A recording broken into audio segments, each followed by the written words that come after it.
1학년 학생들 안녕하세요. 자, 이번에는 지난 시간에 이어서 이제 고전 산문의 흐름을 지난 시간에 배웠죠? 그럼 우리 교과서에 수록되어 있는 춘향전을 같이 학습해보는 시간을 갖도록 하겠습니다. 자, 지금 교과서 230쪽을 같이 펴주시고 수업 준비를 해주시기 바랍니다. 우리 소단원 이 춘향전은요, 저번 시간에 이제 고전 산문의 흐름에서 봤듯이 소설입니다. 소설. 판소리계 소설.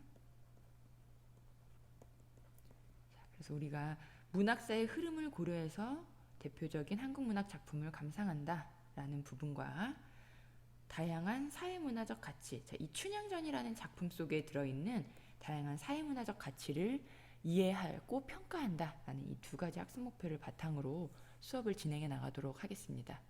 그래서 저번 시간에 여러분들 기억하실 거예요. 산문, 고전 산문이 처음에 설화부터 시작을 하죠. 신화, 전설, 민담이라는 설화에서 시작을 하여 이제 고려 시대에 탄생된 갈래인 가전체. 아이고, 가전체. 근데 가전체는 사물을 의인화했기 때문에 인물이 드러나지 않고 사물에 대한 이야기라서 우리가 완전한 소설로 보기 어렵다라고 했었어요. 설화와 소설을 이어주는 교량 역할을 한다라는 얘기를 했었죠. 그리고 이제 바로 탄생한 것이 소설이다, 소설. 그래서 소설은 조선 시대에 이제 소설이 많은 작품들이 탄생하게 됩니다. 그래서 이따가 그 부분들도 같이 살펴볼게요. 230쪽 사파를 잠시 보니까요, 춘향전이라고 해서 두 인물이 보이네요. 여기 이렇게 갓을 쓰고 춘향이를 몰래 흠모하고 있는 대상, 바로 누굴까요? 네, 이몽룡인 것 같아요. 이몽룡, 남자 주인공. 그리고 아리따운 자태를 뽐내는 이 여인이 바로 춘향인 것 같아요. 지난 시간에도 조금 언급했듯이 춘향전은요, 이몽룡과 춘향의 사랑 이야기를 다룬 소설입니다. 그런데 지금에 와서도 여러 드라마나 뭐 영화의 내용들을 보면 주인공 남녀의 사랑 이야기가 펼쳐지고 있어요. 그런데 사랑이 그냥 순탄하게 흘러가면 어때요, 여러분? 재미가 없죠? 네, 이 사랑을 방해하는 여러 장애 요소들이 있어. 그리고 그 요소들을 이 두 사람이 지혜롭게 잘 극복을 해서 마지막까지 이제 사랑을 쟁취하는 그런 이야기가 흥미를 주듯이 춘향전도 역시 마찬가지입니다. 이 두 청춘 남녀가 사랑을 해서 이제 백년 가약을 맺어요. 그리고 이 둘 사이에 헤어지게 되는 계기가 생기죠. 바로 이몽룡의 아버지가 발령을 받아서 서울로 가게 돼요. 원래 이 두 사람은 남원, 전북 남원에 있다가, 그래서 이제 그 사이에 있었던 일들, 그런 것들이 펼쳐지게 되는데, 우리가 이제 교과서에서 내용을 통해서 자세히 볼게요. 자, 이제 교과서 231쪽을 잠깐 넘어가셔서 생각일기 부분을 함께 보도록 하겠습니다. 다음 작품들을 내가 잘 알고 있는 이야기와 그렇지 않은 것으로 나눠보자. 총 8개의 작품이 고전 소설로, 우리나라 대표의 고전 소설로 제시가 되어 있는데요. 자, 여러분들 어떤 작품들은 알고 있는지, 선생님 생각에는 여러분들이 아마 장화홍련전은 어릴 적부터 뭐 전래동화를 통해서 충분히 들어봤을 것 같아요. 그리고 홍길동전도 아버지를 아버지라 부르지 못하고, 뭐 형을 형이라 부르지 못하고, 왜냐면 이제 홍길동이 두 번째 부인의 아들, 그래서 이런 사람들을 이제 서자라고 불렀거든요. 서자였기 때문에 뭐 무예가 뛰어나고 글솜씨가 뛰어나도 관리로 진출할 수가 없었죠. 그래서 이제 혼자 의로운 도적이라고 해서 못된 횡포를 부리는 사람들을 혼내주고, 그 사람이 가진 이제 재물을 가난한 백성들에게 나눠주고, 이렇게 상을 하다가 율도국이라는 나라를 차리는 그런 이야기가 바로 이 홍길동전 이야기에서, 이거는 여러분들이 아실 것 같아요. 별주부전도 토끼전으로 여러분이 아마 아실 것 같아요. 그래서 바닷속 임금 용왕이 병이 났는데 토끼의 간이 필요하다고 하죠. 그래서 이제 바닷속의 그 충신인 별주부가 토끼의 간을 얻으려고 육지로 올라오게 됩니다. 그래서 갖은 꾀를 부려서 이제 토끼를 등에다가 싣고 바닷속으로 내려가요. 그래서 이제 토끼가 거기서 맛있는 음식, 좋은 잠자리에서 자고 난 다음에 이제 간을 내놔라라고 하니까 지혜로운 토끼가 간을 줄 리가 없죠. 그래서 간을 잠깐 빼서 돌 밑에 씻어서 놓고 왔는데요 라고 해서 다시 육지로 꾀를 발휘해서 지혜를 발휘해서 올라오는 이야기, 그 이야기가 별주부전입니다. 그래서 이 세 가지는 여러분들이 좀 아실 것 같아요. 나머지는 선생님이 그냥 간단하게만 얘기만 해드릴게요. 사시남정기 같은 경우는요, 이제 김만중이라는 사람이 지었어요.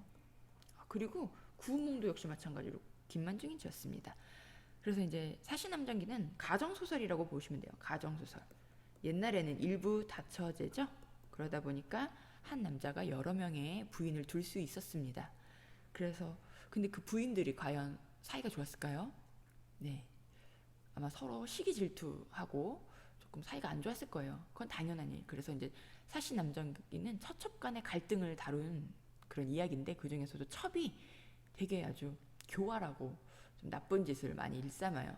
그래서 그런 것들을 나중에 이제 죄를 밝혀서 착한 사람은 계속 착하게 이어서 살고, 나쁜 일을 했던 그 첩은 벌을 받고 하는 그런 이야기가 사시남정기로 펼쳐져 있습니다. 그런데 흥미로운 거는요, 이 사시남정기가 조선시대 숙종, 장희빈, 인현왕후의 이야기를 좀 풍자하는 이야기다라는 얘기가 있어요. 그래서 장희빈 아시죠? 그 인현왕후가 원래 왕 임금이었고, 아니, 왕비였고, 네, 이제 장희빈은 그냥 궁중에 있는 사람이었는데 숙종의 눈에 떠서, 네, 숙종의 부인이 되죠. 그런데 인현왕후를 막 이렇게 좀 죽이려고 하고 그런 음모를 저질렀던 그 여인 이야기. 그래서 이 사시남정기가 장희빈, 그 다음에 숙종의 이야기를 풍자하고 있다라고 보는 사람도 있습니다. 그리고 이제 허생전은 박지원의 소설이에요. 국사 공부 열심히 한 사람은 알 거예요. 박지원은 조선 후기의 실학사상가죠. 그 실학사상가 중에서도 상공업의 진흥을 중요시 여겼던 중상학파라고 우리가 볼 수 있습니다. 그래서 이 박지원의 허생전은요, 조선의 경제 구조가 돈 얼마로 좌지우지 당하는 조선의 경제 구조를 풍자한 그런 소설이에요. 근데 이제 이것은 한문으로 썼어요. 그래서 양반들한테 읽고 좀 풍자하려는 마음에서 그랬는지 한문으로 쓴 소설이고, 조선시대 경제 구조를 풍자하는 내용이다라는 거. 그리고 운영전 같은 경우는 사랑 이야기예요. 러브 스토리. 그래서 안평대군이 갖고 있던 수성궁이라는 작은 궁이 있었는데 그 속에서 이제 운영이라는, 네, 아리따운 여인이, 네, 살고 있었어요. 그런데 이 운영은 마음대로 자유 연애를 할 수 없어요. 왜냐면 안평대군의, 네, 네, 운영이는 자유로운 연애를 할 수가 없어요. 왜냐면 안평대군의 궁녀이기 때문이죠. 그런데 안평대군의 이 수성궁에 놀러온 김진사라는 사람을 보고 둘이 서로 첫눈에 반한 거예요. 근데 이제 사랑을 이룰 수 없어서 결국은 둘 다 죽고 마는데, 그 이야기를 다루는 소설입니다. 그래서 좀 재미있고 흥미진진한 부분들이 있어요. 배비장전은 이제 약간 풍자 소설인데요. 조선 후기에, 이것도 판소리계 소설입니다. 배비장이라는 사람이 자기는 여색을 쫓지 않는다. 나는 뭐 여자 볼 길을 돌같이 본다라고 했어요. 그런데 기생한테 빠져서 패가망신을 당하는 그런 이야기가 펼쳐져 있습니다. 그래서 여색을 쫓으면 망한다라는 그런 교훈을 주는, 그리고 그런 부분들을 풍자하는 소설로 볼 수 있습니다. 배비장전. 그리고 구운몽, 아까 석보 김만중이 썼다고 했는데요. 네, 이제 이건 꿈속에서 이루어지는 이야기가 펼쳐집니다. 그래서 현실에서 꿈으로 갔다가 다시 현실로 돌아오는 그런 이야기. 그래서 성진과 이제 팔선녀가 나와요. 성진은 이제 열심히 수행을 해야 하는 그런 제자예요. 육관대사의 제자인데, 어느 날 팔선녀를 보고, 나도 저런 아름다운 여자와 결혼을 해서 부귀영화를 누리고 살아봤으면, 이런 생각을 갖게 돼요. 그리고 잠이 들었는데 진짜 그 속에서 성진이 원하던 것, 뭐 장원급제, 그리고 부귀영화 모든 것을 누립니다. 8명의 부인을 갖게 되고요. 그런데 그게 나중에 꿈이라는 것을 알게 돼요. 그래서 인생 무상에 대한 내용을 일깨워주는 그런 소설입니다. 그래서 지금 선생님이 총 8가지 소설을 간략하게 이제 여러분들하고 살펴봤고 그랬어요. 자, 그럼 이제 우리가 진짜 중요한 춘향전으로 넘어가도록 하겠습니다. 춘향전. 자, 역시 이것도 판소리계 사설입니다. 그래서 판소리계 사설이라는 건 소설이라는 건 뭐냐면 판소리로 불려지다가 그 이야기가 이렇게 정착돼서 소설로 펼쳐지는 이야기입니다. 그런데 판소리의 특성을 조금 갖고 있어요. 여기 보시면 문체가 좀 노래하듯이 사음보의 형태로 이렇게 끊어 읽기도 하고 그런 부분들을 우리가 살펴볼 수 있습니다. 춘향전 그러면 선생님 좀 춘향전을 두 부분에 나눠서 같이 작품을 살펴보려고 해요. 자, 춘향전은 작자미상. 작가가 뚜렷하게 제시가 되지 않아요. 그런 거 우리가 작자가 누군지 모른다라는 뜻의 작자미상이라고 씁니다. 자, 앞부분의 줄거리도 중요하기 때문에 같이 한번 살펴볼게요. 자, 춘향이는 태기 월매와 성참판 사이에서 태어났다. 자, 태기 월매. 지금 월매가 엄마예요. 춘향이 엄마. 그런데 이 사람의 신부는 기생입니다. 그리고 성참판은 양반이에요. 기생과 양반의 결합으로 인해서 태어났어요. 근데 옛날에는요, 우리가 노비 종목법이라고 해서 엄마의 신분을 쫓아가게 됩니다. 그래서 아빠는 양반이지만 춘향이는 양반집 자제로 자라지 못하고 기생인 엄마 밑에서 그냥 그렇게 자라게 돼요. 그래서 이 성춘향은 뛰어난 용모, 아주 인물이 좋아요. 그리고 글재주를 갖고 있었다. 자, 그리고 이제 남원부사의 아들 이몽룡. 자, 전북 남원 부사의 아들 이몽룡은 강활루에 갔다가 이 아리따운 춘향을 보고 첫눈에 반하게 됩니다. 그래서 그날로 둘은 백년가약을 맺는다. 그래서 옛날 사람들은요, 되게 이렇게 사랑을 해도 우리보다 더 이렇게 급진적으로 더 빠르게 그렇게 해요. 우리는 이제 요즘 우리 친구들 보면 선생님이 이렇게 연애하는 이야기 들어보면 서로 썸 타는 기간이 되게 많더라고. 보니까 뭐 카톡 하면서 썸 타는 기간이 있는데 옛날 사람들은 그런 거 없어요. 딱 둘이 첫눈에 반했다. 그럼 그날로 백년가약을 맺습니다. 아주 화끈한 성격이죠. 그래서 이렇게 백년가약을 맺어요. 그런데 이몽룡의 아버지가 서울로 부임을 받게 됩니다. 그러니까 공무원이다 보니까 양반들은 공무원이 이제 발령을 받아서 가듯이 이몽룡의 아버지도 역시 마찬가지로 서울 한양으로 가게 됩니다. 그래서 자연스럽게 둘은 이별해야 될 처지가 되었고 이몽룡은 춘향한테 꼭 데리러 오겠다라고 약속하고 떠납니다. 그리고 이 남원에는 새로 부임한 변사또가 왔는데 이 변사또 역시 누구에게 반했을까요? 춘향에게 반했습니다. 자, 변사또 선생님이 세모를 칠게요. 왜냐면은 이 소설에서 조금 선과 악이라고 하면 이 변사또를 악의 축으로 좀 볼 수 있기 때문입니다. 변사또도 춘향에게 수청을 들어라 라고 했지만 춘향은 일편단심 민들레 거절합니다. 이것을. 그래서 춘향은 감옥에 갇히게 된다. 자, 그래서 이몽룡은 서울에서 열심히 공부한 결과 장원급제를 하고 암행어사가 돼서 다시 남원으로 돌아온다. 근데 이제 암행어사는 여러분도 아시다시피 나 암행어사야 이렇게 자랑하고 다니지 않죠.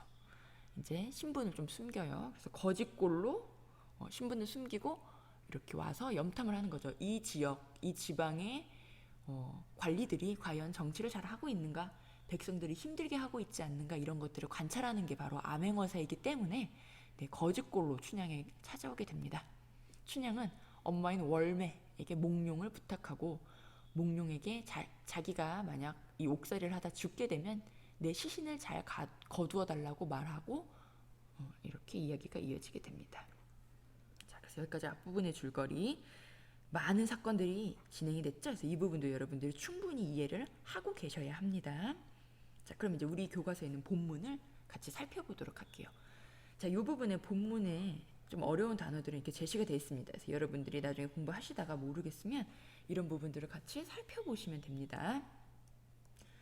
춘향이는 어두침침 한밤중에 서방님을 번개같이 얼른 보고 옥방에 혼자 앉아 탄식하는 말이, 자 볼게요. 밝은 하늘은 사람을 낼지 대체로 공평하건만 내 신세는 무슨 죄로 이팔청춘에 임을 보내고 모진 목숨 살아 이 형문 이 형장 무슨 일인고 옥중 고생 서너 달. 벌써 감옥에 갇힌 지가 서너 달, 세네 달 됐나 봐요. 서너 달에 밤낮 없이 임 오시기만 바라더니 이제 임의 얼굴 보았으나 희망이 없이 되었구나.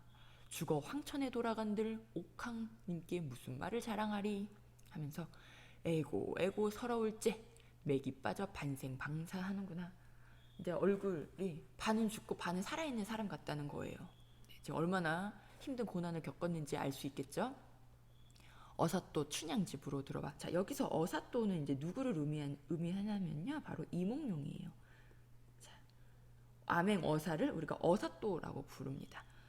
즉 이몽룡이 춘향 집으로 와서 그날 밤을 세려하고 문안 문박, 자, 그 남원의 시내 밖을 연문할제. 자, 아까 말했듯이 암행어사예요. 그러니까 이곳의 관리들이 정치 어떻게 하고 있는지 잘 살펴봐야 돼요.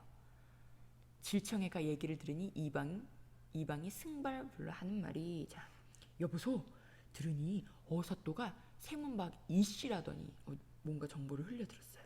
자, 실제로 이몽룡 이씨죠? 지금 어사또가 왔는데 그 사람이 이씨래 라는 말을 들었다는 거야. 그러니까 즉 이 사람들이 조금 관리들이 눈치를 채고 있습니다.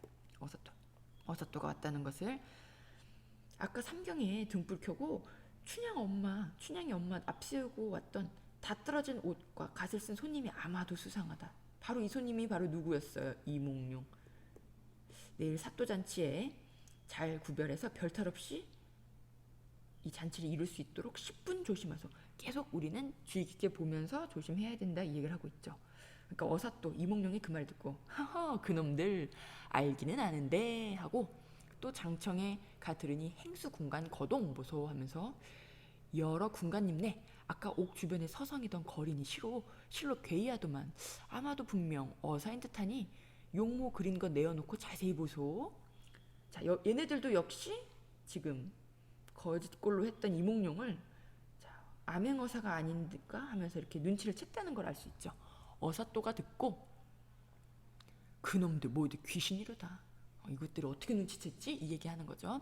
하고 현사애가 들으니 호장 역시 그러하다. 자, 그러니까 사또 빼고 그 밑에 조금 낮은 관리인 사람들은 이미 눈치를 챈 거죠.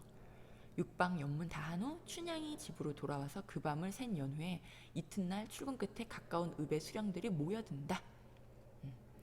보시면 이제 운봉 영장 구례, 곡성, 순창, 옥과 진안, 장수, 원님이 차례로 모여든다.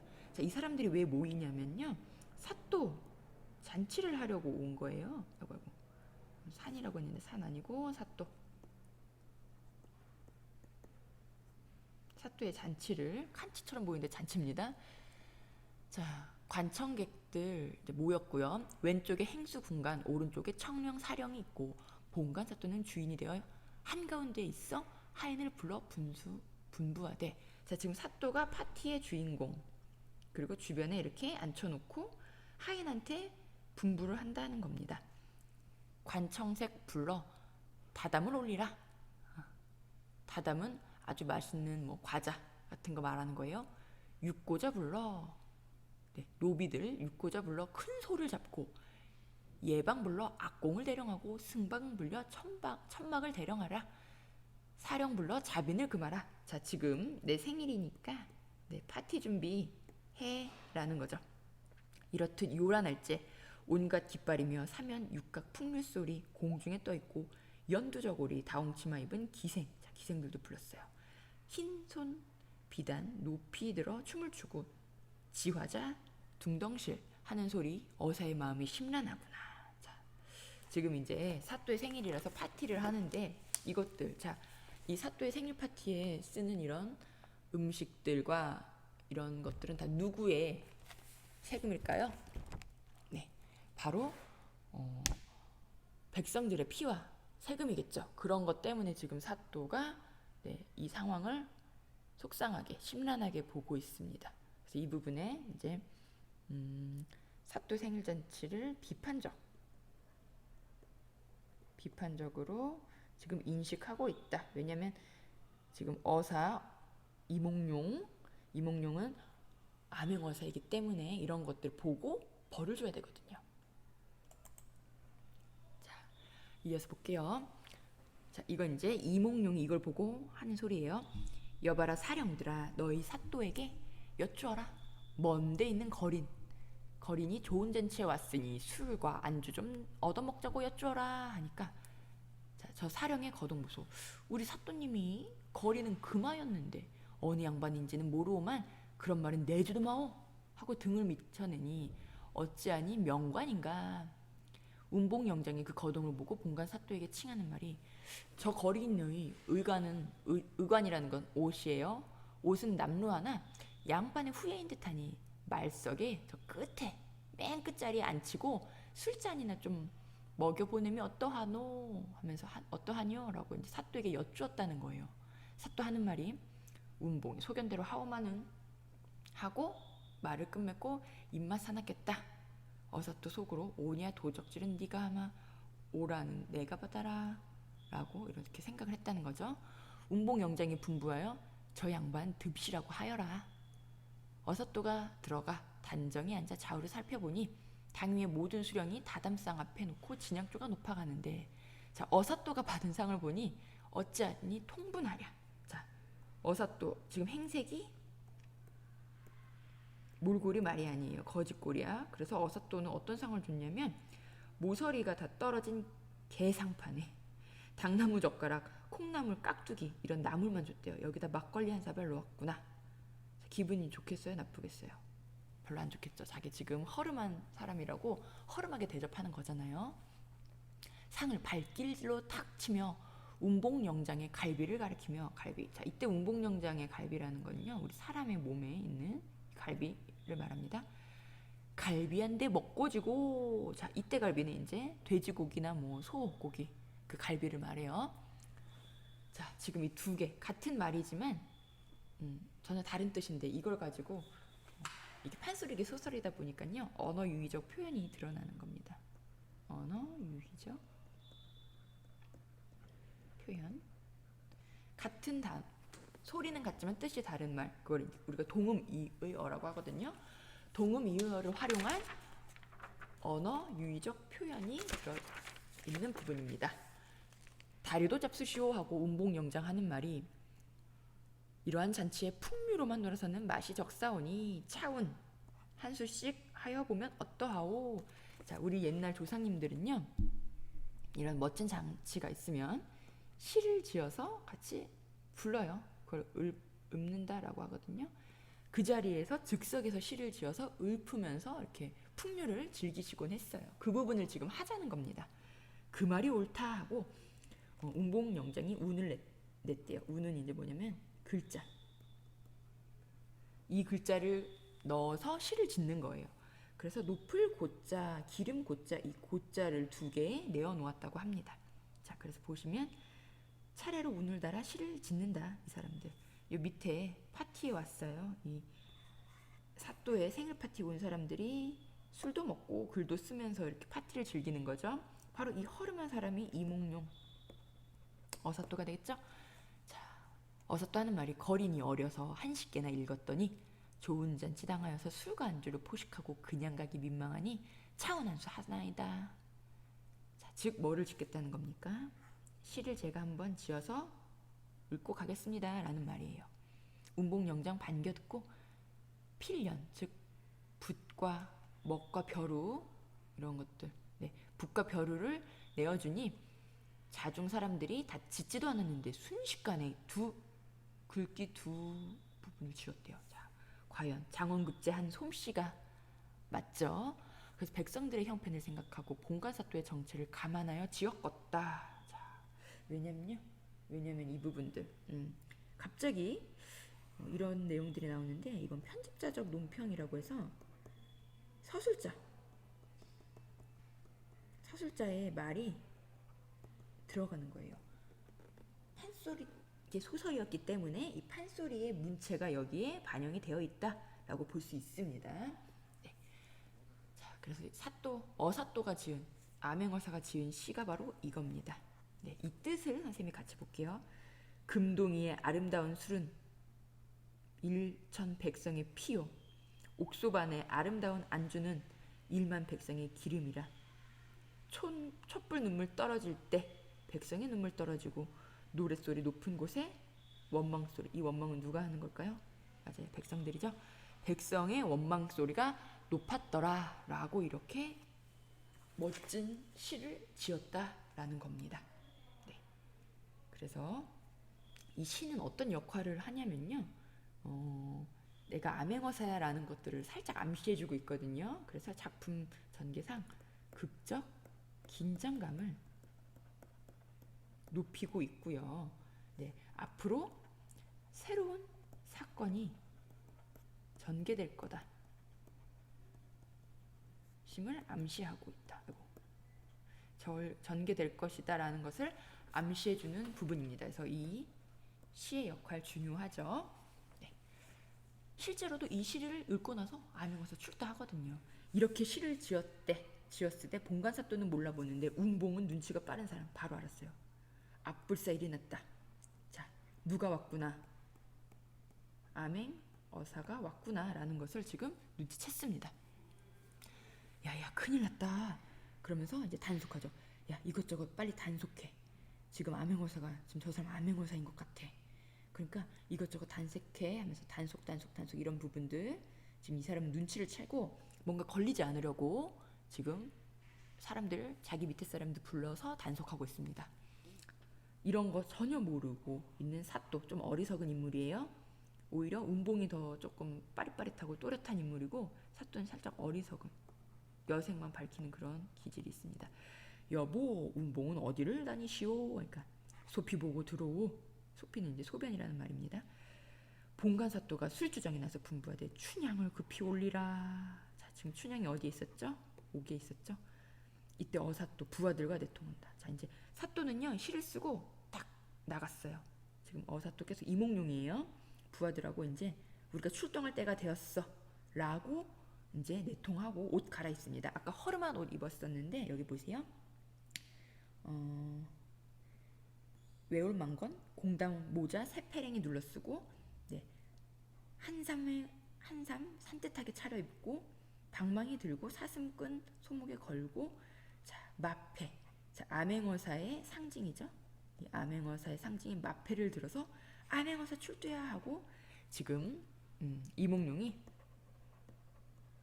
옷을 갈아입고 지금 암행어사야 하고 이제 그러면서 내가 암행어사다 암행어사 출두한다 라고 지금 이런 사건이 벌어짐까지 우리가 알 수 있죠. 아까 여기서 선생님이 말했죠. 이 시는 새로운 사건이 전개될 것이라는 것을 암시하는 건데 바로 이게 바로 암행어사가 출두했다라는 것을 이런 사건이 이어지고 있다는 걸 알 수 있게 해줍니다.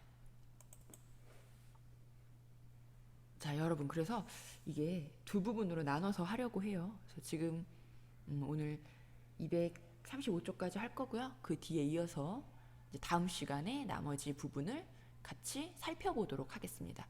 여기까지의 이제 중요한 줄거리 앞부분의 줄거리와 지금 암행어사가 출두하는 이 부분까지 잘 기억을 해 두시기 바랍니다. 네, 다음 시간 이어서 계속 작품 분석할게요.